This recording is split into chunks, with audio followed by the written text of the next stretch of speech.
સુરતમાં પ્રતિબંધિત ચાઇનીઝ લસણનો જથ્થો જપ્ત કરવામાં આવ્યો છે। સુરત એપીએમસીમાંથી પ્રતિબંધિત ચાઇનીઝ લસણ જપ્ત કરાયું છે। 10 લાખ રૂપિયાની કિંમતનું 2150 કિલો ચાઇનીઝ લસણ જપ્ત થયું છે। દેશમાં ચાઇનીઝ લસણના વેચાણ પર પ્રતિબંધ છે, ત્યારે સુરત એપીએમસીએ કુલ 2150 કિલો ચાઇનીઝ લસણનો નાશ કર્યો છે।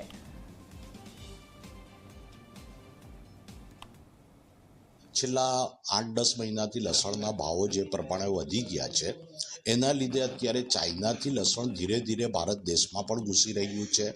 હવે એ પોર્ટ પરથી કાયદેસર પણ આવે છે અને ગેરકાયદેસર પણ આવે છે, પરંતુ આ લસણ સરકારશ્રીની ગાઈડલાઈન મુજબ એને સ્વાસ્થ્ય માટે હાનિકારક બતાવવામાં આવે છે અને ખરેખર એમાં જે રીતની દવા અને પેસ્ટિસાઇડનો ઉપયોગ થાય છે એટલે એ સ્વાસ્થ્ય માટે હાનિકારક જ છે।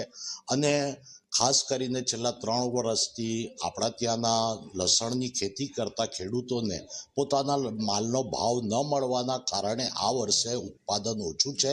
તો અત્યારે આપણા ખેડૂતોને આ લસણની જો એન્ટ્રી થઈ જાય તો આપણા ખેડૂતોને ભાવમાં પણ માર પડે।